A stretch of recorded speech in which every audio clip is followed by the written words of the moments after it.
Hi! So on today's video I'll be making this foldable painting stand for my wife. So let's get on with it and I'll show you how I make this.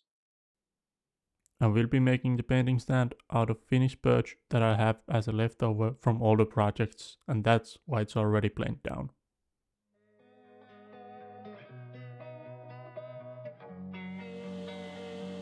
So to begin with, I needed to rip cut all the boards as one of the edges wasn't already cut, before I could move on to rip cutting the boards half to create the strips that I will be using to build the painting stand.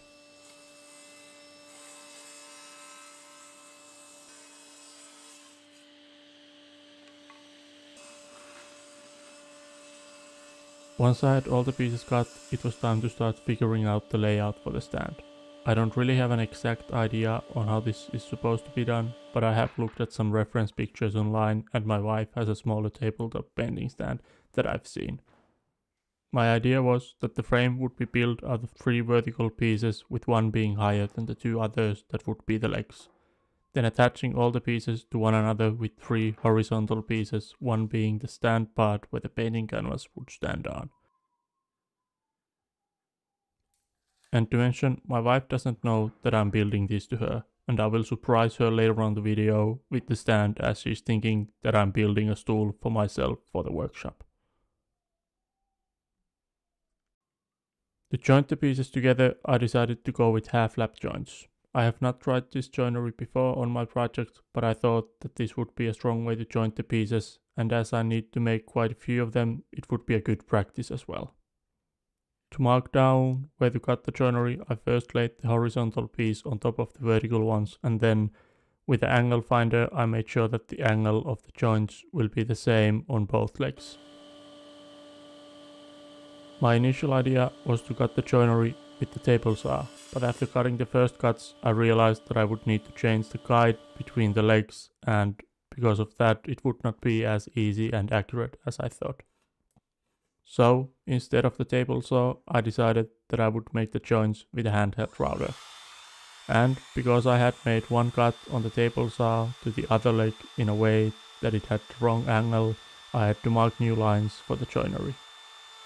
And not to mess up again at this point, I should have marked clearly which part I needed to remove, as I now ended up using one of the old lines and one of the new lines as reference. Great way to start the project.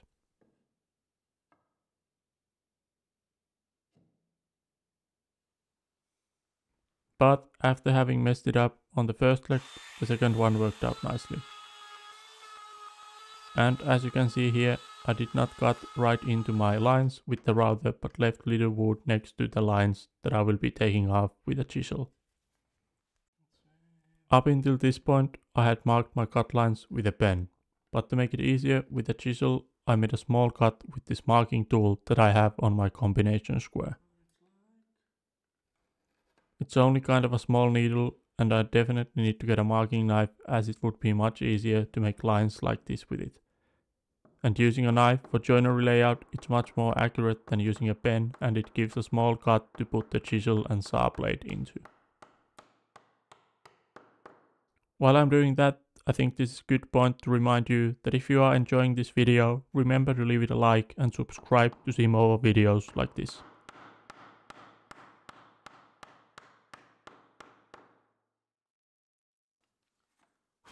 After chiseling the remaining wood, the fit for the first joint was quite nice. And now it was just a matter of repeating the same steps for the counterparts and the upper horizontal piece. Now that the first 4 pieces had the joinery cut to them, I needed to mark down the center of the horizontal pieces to lay out where to cut the joints for the middle vertical piece. This piece needs to stand higher than the 2 legs to create more space for having bigger painting canvases to fit into the stand.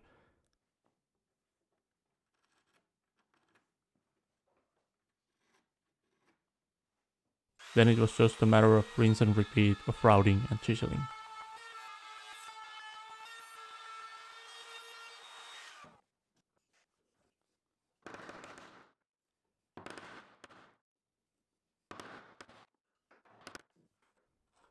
After doing that, I was still missing one piece from the main frame, and that was the third horizontal piece that would be the painting canvas holder as well. As you can see, I've already got the joints for the piece, but I needed to add 2 other pieces to it to create a ledge for the painting to stand on. And to join these pieces, I just went with dowels to give some extra strength and help with the alignment. For the first holes, I just marked with a pen where to drill, but for the corresponding holes, I used these marking pins, which you just insert into the first holes and then push the piece you want to attach there against them, and the pins will leave a small mark on where to drill the hole. Before the glue up on these 3 pieces, I sanded them down as it would be much harder to sand them after the glue up.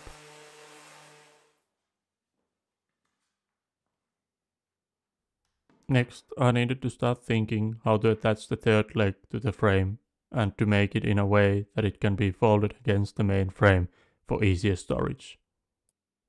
I decided to attach a hinge to the top of the leg and then to have 2 strips of wood below to restrain the movement.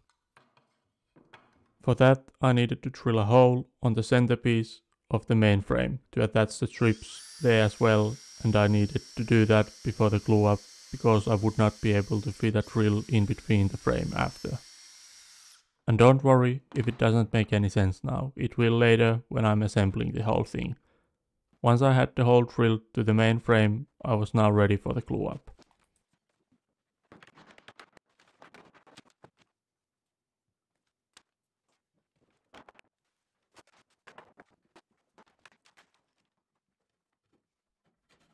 Then, on the next morning, once the glue had dried overnight, I got the overhang from the horizontal pieces off with a Japanese pull saw.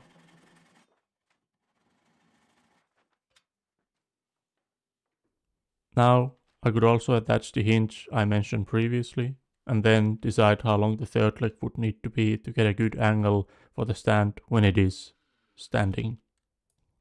To do this, I just laid the stand up on a table with the third leg hanging over the edge, and then once I thought I had a good angle for it, I marked on where the tabletop is to the leg and then cut it from there.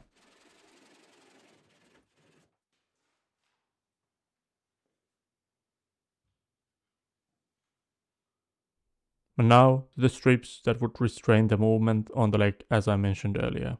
I made 2 small strips from cutoffs, then drilled holes to the both ends of them, and attached one end with a bolt onto the main frame where I had the hole drilled earlier before the glue up. Then I marked on the third leg what would be the range of movement needed for the strips for it to fold up and down. This being a surprise to my wife, I would like to hear down in the comments what gifts have you made yourself to others.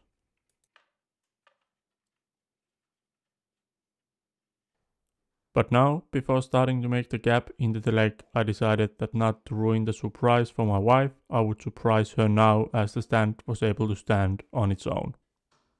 As she has a habit of coming into the shop every once in a while, or taking the dogs out and looking through the window to see what I'm doing, and it would be really hard to get her to believe that this is a stool that I'm building. Luckily, she didn't have a clue on what I was actually building, and she was happy about the bending stand.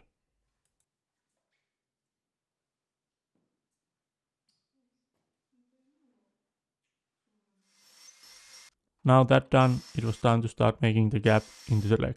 First, I used the doweling jig to drill the holes into the middle of the leg between the marks that I had made earlier for the range of movement needed. Then taking out the jigsaw to cut most of the material off, then removing the last bits with a chisel and rasp. And as I said earlier, now it should make sense what I was talking about.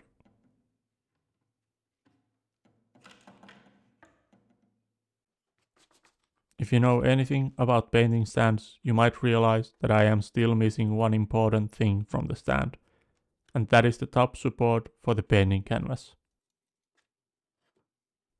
To make that, I used similar structure that I had used for the middle horizontal piece on the main frame, but just adding 3 more pieces to behind it to have it wrap around the middle vertical piece so that the height of it can be adjusted to fit different size painting canvases. To lock its position, I drilled a hole to the back piece of it and inserted a threaded insert on which I will be putting a thumb screw.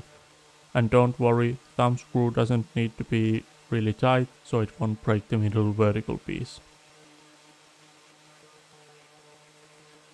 Now that all pieces were ready, it was time to disassemble the stand and the leg for sanding before the finish. And you might be thinking that due to the shape of the frame, it will probably be a pain in the ass to sand, and I can tell you that it was. Once I had everything sanded, I water pumped the whole thing, gave it a light hand sanding, and to mention I also hand sanded all the edges as well to have them round over slightly. Finally, it was time for the finish, and as the finish I used Rubiomonocoat oil in the color of Bourbon. And having now used Rubio on few of my projects, I really like it. It is easy to apply and it gives a nice finish to the wood.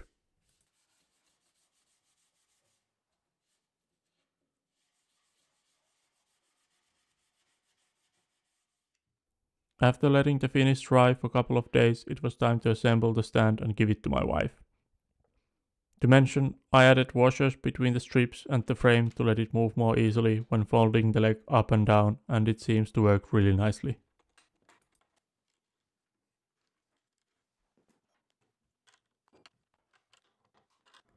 I also added small sticky pads to the legs to prevent them from moving on the floor.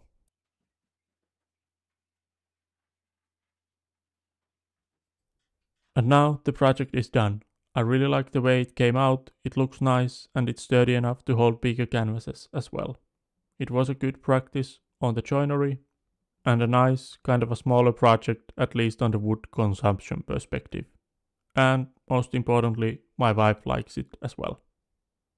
But that being said, this will be the last video and finished project of 2023. Thank you for watching, have a great end of the year and I will see you on the next one. Bye.